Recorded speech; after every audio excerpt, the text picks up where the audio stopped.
दोस्तों, आए दिन हम पावरफुल कंट्रीज़ के बारे में सुनते रहे हैं, पर क्या आपको पता है कि एक कंट्री को पावरफुल बनाने में वैसे तो कई सारे फैक्टर्स प्ले करते हैं, जैसे कि वहाँ पे पाए जाने वाले मिनरल्स, उनकी इकोनॉमी, उनका लोकेशन, ट्रेड, एक्सेट्रा। इन सब फैक्टर्स में से एक बहुत इंपॉर्टेंट फैक्टर है, वो है स्टेट से प्रॉक्सिमिटी। कितने पास है वो? जी हाँ, कोई भी कंट्री जब किसी जियो स्ट्रेटेजिकली इंपॉर्टेंट स्टेट से नज़दीक लोकेट होता है, फिर वहाँ पे अपना प्रेजेंस बनाता है, तो वो ऑटोमेटिकली पावरफुल हो जाता है। एग्जाम्पल के तौर पर आप ईरान, सिंगापुर, इजिप्ट, तुर्की ये सारे देश को देख सकते हैं। लेकिन सवाल ये है कि स्टेट क्या है? और विश्व में ऐसे कितने सारे स्टेट्स हैं? साधारण भाषा में समझे तो स्टेट्स और कुछ नहीं बल्कि एक तरह का मैरीटाइम लैंडफॉर्म है, जो दो वाटर बॉडीज़ को कनेक्ट करता है। इसे आप दो वाटर बॉडीज़ के बीच एक नैरो पैसेज की तरह भी देख सकते हैं। इन स्टेट्स का सिग्निफिकेंस का अंदाज़ा आप इस बात से लगा सकते हैं कि दुनिया की बिज़ीएस्ट मैरीटाइम ट्रेड रूट इन्हीं स्टेट से होकर पास होती हैं, क्योंकि दरअसल ये रूट बहुत शॉर्ट होते हैं। एग्जाम्पल के लिए state of Malacca, Hormuz strait, ये सारे दुनिया के सबसे बिज़ीएस्ट मैरीटाइम वाटरवेज में से एक हैं। आज इस वीडियो में हम वर्ल्ड के इन्हीं इंपॉर्टेंट स्टेट के बारे में बात करेंगे और एक-एक करके सभी स्टेट को समझते हैं। शुरुआत करते हैं अपने पास वाले मलक्का स्टेट से। मलक्का स्टेट इंडियन ओशियन पे लोकेटेड एक स्ट्रेटेजिक पास है, जिससे हर दिन लाखों की संख्या में कार्गो शिप्स पास होते हैं। इसके डायमेंशंस की बात करेंगे तो इसकी लेंथ लगभग 800 किलोमीटर है और विड्थ 250 किलोमीटर है। ये स्टेट अंडमान सी को साउथ चाइना से कनेक्ट करता है। इसकी लोकेशन की बात करेंगे तो ये मलाय पेनिनसुला और इंडोनेशिया के सुमात्रा आइलैंड के बीच लोकेटेड है। आपको जानकर हैरानी होगी, इस स्टेट का नाम एक ट्री के स्पीसीज पर रखा गया है, जिसे लोकल मलक्का ट्री के नाम से जानते हैं। ये ट्री सुंदरी ट्री की तरह ही एक कोस्टल ट्री है। इंडियन ओशन में लोकेटेड ये पैसेज वर्ल्ड के मोस्ट शिपिंग लेन्स में से एक है। साउथ ईस्ट एशिया का दूसरा मेजर स्टेट है लैम्बोक स्टेट। ये स्टेट बाली सी को इंडियन ओशन से कनेक्ट करता है। इसकी लेंथ 60 किलोमीटर है, जबकि विड्थ महज 20 किलोमीटर की है। यहाँ ध्यान देने वाली बात यह है कि स्टेट ऑफ मलक्का के कंपैरिजन में स्टेट ज़्यादा गहरी है। इसकी एवरेज डेप्थ करीब 850 फीट है, जो स्टेट ऑफ मलक्का के एवरेज डेप्थ से काफ़ी ज़्यादा है। लैम्बोक स्टेट का एक इकोनॉमिकल सिग्निफिकेंस भी है। आपके जानकारी के लिए बता दें कि वेलिस लाइन, जो दो biogeographical region Indo Malayan realm और ऑस्ट्रेलियन रेल्म को अलग करता है, इसी स्टेट से होकर पास होता है और इसी वजह से मराइन डाइवर्सिटी में ये रीजन काफ़ी रिच है। लैम्बोक स्टेट से अगर हम थोड़ा नॉर्थ में जाएं तो यहाँ लोकेट है ताइवान स्टेट। यह स्टेट एक वाटर बॉडी है जो ताइवान और चाइना के बीच लोकेट है। यह स्टेट साउथ चाइना सी को ईस्ट चाइना सी से भी कनेक्ट करता है। यह स्टेट रिलेटिवली ओपन है और इसके विड्थ लगभग 200 किलोमीटर के आसपास है। आपको यह बता दें कि यह वही स्टेट है जिसे पास टाइम में स्टेट ऑफ फॉर्मोसा या फॉर्मोसा स्टेट के नाम से भी जाना जाता था। आप कमेंट सेक्शन में बताइए कि यह फॉर्मोसा स्टेट किस बात के लिए फेमस था। ताइवान स्टेट के साउथ वेस्ट में लोकेट है कोरिया स्टेट। जैसे कि नाम से ही आप समझ गए होंगे कि यह स्टेट कोरिया और जापान के बीच लोकेटेड है। यह स्टेट ईस्ट चाइना सी को येलो सी और सी ऑफ जापान से कनेक्ट करता है। इसी ही स्टेट से होकर एक underground Japan Korean tunnel proposed है, जो दो कंट्रीज को जोड़ने का काम करेगा। नॉर्थ में कोरिया, साउथ में जापान लोकेटेड है। इसके विड्थ 200 किलोमीटर है और इसकी लेंथ लगभग 100 किलोमीटर की है। इसके अलावा साउथ ईस्ट एशिया में एक और इम्पोर्टेंट स्टेट लोकेटेड है, जिसका नाम है स्टेट ऑफ सिंगापुर। ये लगभग 100 किलोमीटर लंबी और 20 किलोमीटर चौड़ी स्टेट है, जो स्टेट ऑफ मलाक्का के वेस्ट में लोकेटेड है। इसकी स्टेट पर deep water port Singapore located है। साउथ ईस्ट एशिया के साउथ वेस्ट में लोकेटेड है सुंडा स्टेट।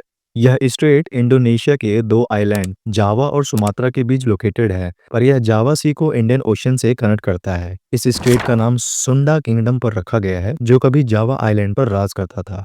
इस स्टेट की शेप की बात करें तो यह एक ट्रायंगुलर वाटर बॉडी है, जिसके दोनों साइड बड़े वाटर बॉडीज लोकेटेड हैं। अब साउथ ईस्ट से ट्रेवल करते हुए वेस्ट की ओर जाते हैं तो हमें यह मिलता है कि पाक स्टेट, जो इंडिया के बिल्कुल साउदर्न टिप पर लोकेटेड है। आपको बता दें कि यह पाक स्टेट पूरी तरह से इंडियन वाटर्स में लोकेटेड है और इसलिए इस स्टेट पर इंडिया का सोवरेन जुरिस्डिक्शन है। लेकिन इसके बगल में श्रीलंका सिचुएटेड है। ज्योग्राफिकल लोकेशन की बात करें तो यह स्टेट इंडिया के तमिलनाडु स्टेट और श्रीलंका के जाफना डिस्ट्रिक्ट के बीच लोकेटेड है। इसकी विड्थ अप्रोक्सीमेटली 130 किलोमीटर के आसपास है और इसकी लेंथ भी 120 किलोमीटर है, तो लगभग स्क्वायर है। इंडियन साइड से कई मेजर रिवर्स इसमें ड्रेन होती हैं, जिसमें वगाई रिवर सबसे मेजर रिवर है। इकोलॉजिकल पर्सपेक्टिव से भी यह स्टेट काफी ज्यादा सिग्निफिकेंट है और इंडिया का gulf of Mannar marine national park भी इस स्टेट में लोकेटेड है। आपको बता दें कि इस स्टेट का नाम British civil servant Robert Park के ऊपर रखा गया था, जो 1755 से लेकर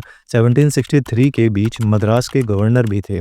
खैर, अब हम थोड़ा वेस्टवर्ड चलते हैं और देखते हैं यहाँ के लोकेटेड स्टेट्स। मिडल ईस्ट का one of the major state है स्टेट ऑफ होर्मुज। यह स्टेट पर्शियन गल्फ को गल्फ ऑफ ओमान से कनेक्ट करती है। आप इस स्टेट का ज्योग्राफिकल सिग्निफिकेंस का अंदाजा इस बात से लगा सकते हैं कि एक प्रकार की कनेक्टिंग लिंक है जो पर्शियन गल्फ को ओपन सी से कनेक्ट करती है। और पर्शियन गल्फ के बारे में मुझे शायद ही बताने की जरूरत पड़े, पर्शियन गल्फ वर्ल्ड का मोस्ट ऑयल रिचेस्ट रीजन है और यहाँ से एक्सट्रैक्ट ऑयल पूरे वर्ल्ड में सप्लाई की जाती है। एक एस्टिमेट के अनुसार टोटल वर्ल्ड सप्लाई का 1/3 सीएनजी यानी कंप्रेस्ड नेचुरल गैस और 35% ऑयल इसी पैसेज से होकर पास होती है और इस वजह से यह हर एक कंट्री इस स्टेट पर अपना इन्फ्लुएंस बनाए रखना चाहती हैं। क्योंकि इसी स्टेट के डायमेंशंस की बात करें तो यह लगभग टोटल लेंथ में 170 किलोमीटर और विड्थ में 100 किलोमीटर के आसपास है। मिडल ईस्ट रीजन का दूसरा सबसे इम्पॉर्टेंट स्टेट है स्टेट ऑफ बाब अल मंदेब। बाब अल मंदेब एक अरेबिक टर्म है जिसका मतलब होता है गेट ऑफ टेयर्स। यह स्टेट मेडिटेरियन सी से इंडियन ओशन को कनेक्ट करने वाली मेरीटाइम रूट पर सिचुएटेड है। इस नैरो स्टेट के एक तरफ लोकेटेड है अरेबियन पेनिनसुला तो उसके दूसरी तरफ लोकेटेड है हॉर्न ऑफ अफ्रीका। सालों से यह region terrorism, piracy, human trafficking और स्मगलिंग ऑपरेशंस फेस कर रहा है।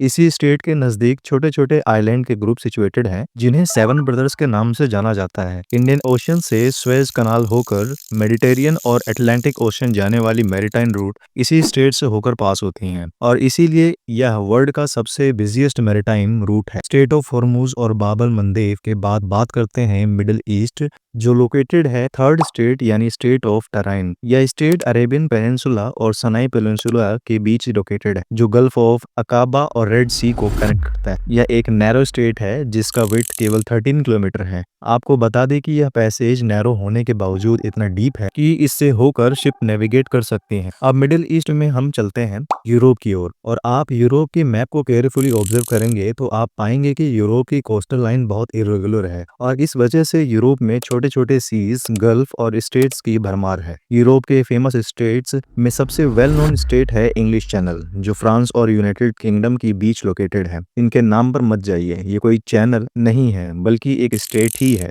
ये रीजन दुनिया का बिजिएस्ट शिपिंग जोन है। अगर इंग्लिश चैनल के डायमेंशंस की बात करें तो इसका लेंथ लगभग 500 किलोमीटर है जबकि इसकी विड्थ 200 से 250 किलोमीटर के आसपास है। इंग्लिश चैनल बहुत डीप और टर्बुलेंट होने की वजह से ब्रिटेन के लिए एक नेचुरल बैरियर की तरह काम करता है।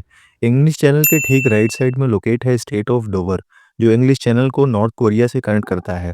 वैसे देखा जाए तो ये स्टेट इंग्लिश चैनल का ही नैरोएस्ट पार्ट है। यही वो स्टेट है जो ब्रिटेन को रेस्ट ऑफ यूरोप से सेपरेट करता है। इस स्टेट पर फ्रांस और यूके के सोवरेन राइट्स हैं।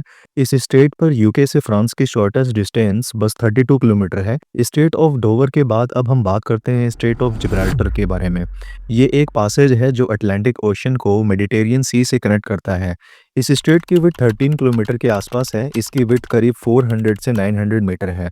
ये स्टेट ब्रिटेन, मोरक्को और स्पेन के टेरिटोरियल बॉर्डर्स में लोकेटेड है। इस स्टेट का नाम रॉक ऑफ जिब्राल्टर से पड़ा है जो जिब्राल्टर में लोकेटेड एक गिगेंटिक रॉक है। बायोडाइवर्सिटी के पर्सपेक्टिव से ये एक इम्पॉर्टेंट एरिया है और इससे बर्ड लाइफ इंटरनेशनल द्वारा एक इम्पॉर्टेंट बर्ड एरिया का स्टेटस भी मिला हुआ है। ईस्टर्न यूरोप में एक इम्पॉर्टेंट स्टेट लोकेटेड है जिसका नाम है मसीना स्टेट। ये स्टेट इटली में लैंड और उसके ब्यूटीफुल आइलैंड सिसिली के बीच लोकेटेड है और साथ ही ये टराइन सी को मेडिटेरियन सी से कनेक्ट करता है। इस स्टेट की मैक्सिमम डेप्थ 250 मीटर है और इसकी लेंथ 32 किलोमीटर है। आपकी जानकारी के लिए बता दें कि इस स्टेट के लेफ्ट साइड में famous cities of Messina located है। इसका मेसी प्लेयर से कोई मतलब नहीं। तो मेसिना स्टेट सेलर के लिए काफी टफ मानी जाती है क्योंकि यहाँ के सी काफी ज्यादा रफ देखा गया है और यहाँ काफी स्ट्रॉन्ग सी करंट्स भी पाए जाते हैं। मेसिना स्टेट के ठीक राइट में लोकेटेड है स्टेट ऑफ ओट्रांटो। ये स्टेट एड्रियाटिक सी को आयोनियन सी से कनेक्ट करता है। एंशियंट टाइम में ही ये स्टेट अपने स्ट्रेटेजिक लोकेशन के कारण काफ़ी पॉपुलर रहा। कहते हैं एंशियंट रोमन्स अपने ट्रूप्स को ईस्ट की तरफ ले जाने के लिए इसी स्टेट का यूज़ करते थे। इसी तरह सेकेंड वर्ल्ड वॉर में भी अलाइड पावर्स द्वारा इसी स्टेट का बखूबी यूज़ किया गया था। खैर आपको ये भी बता दें कि प्रेजेंट टाइम में इसी स्टेट की ओनरशिप को लेकर अल्बानिया और इटली दोनों आपस में लड़ते रहते हैं और आज तक इसका कोई परमानेंट सोल्यूशन नहीं निकल पाया है। अब स्टेट ऑफ ओरांटो के थोड़ा और ईस्टवर्ड चलते हैं तो हमें मिलता है डार्डानेल्स स्टेट्स। इस स्टेट का टोटल लेंथ 60 किलोमीटर के आसपास है और इसकी विड्थ अप्रोक्सीमेटली 1 to 5 किलोमीटर तक वेरी करती है।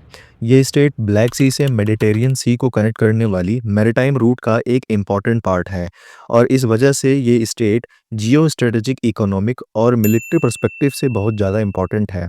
डार्डनल्स स्टेट के थोड़ा और ईस्ट जाएं तो हमें मिलता है बोस्पोरस स्टेट। ये स्टेट वर्ल्ड की मोस्ट फेमस स्टेट में से एक है।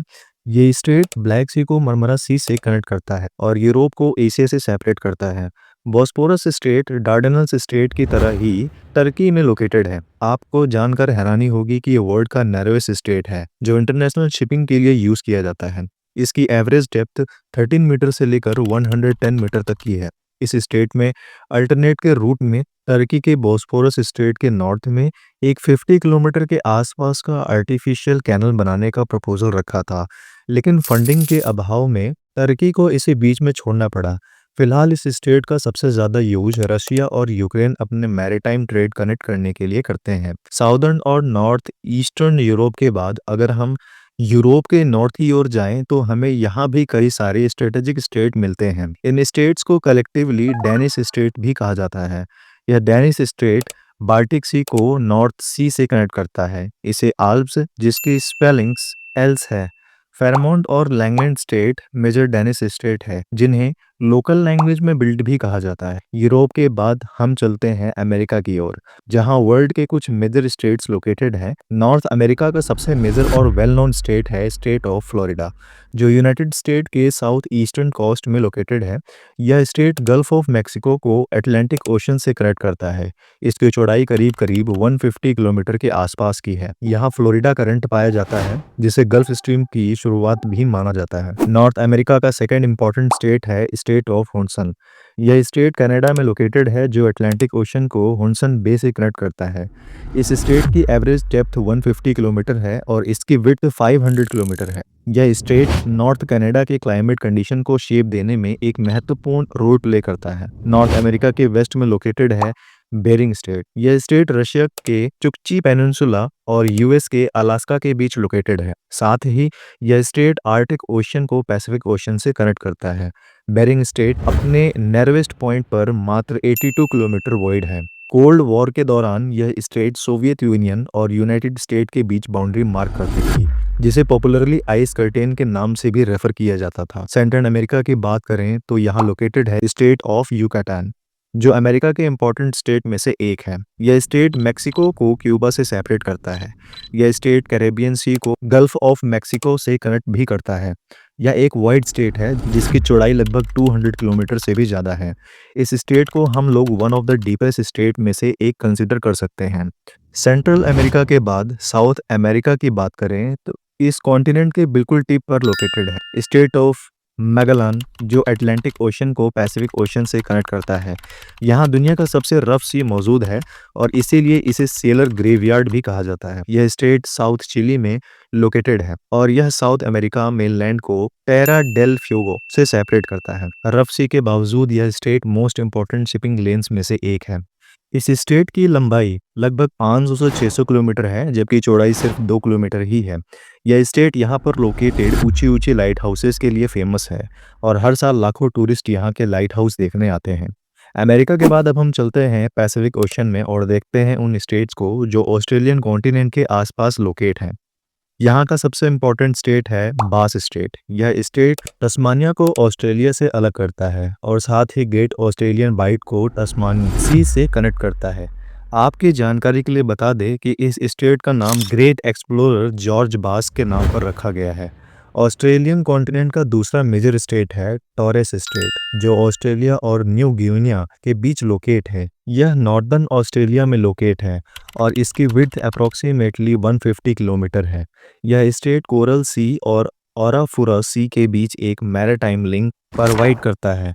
अलग इकोनॉमिक सेंस में तो ये एक इम्पॉर्टेंट ट्रेड रूट है, लेकिन इस ट्रेड में कोरल की पॉपुलेशन बहुत ज़्यादा होने की वजह से यह नेविगेशन के लिए सूटेबल नहीं है। एक एस्टिमेट के अनुसार यहाँ 600 से भी ज़्यादा कोरल की स्पीसीज पाई जाती हैं। तो दोस्तों, ये था एक ब्रीफ ओवरव्यू वर्ल्ड के कुछ मेजर स्टेट्स के बारे में। उम्मीद है कि आपको समझ में आया होगा। तो मिलते हैं आपसे एक और वीडियो के साथ। तब तक के लिए जय हिंद, जय भारत।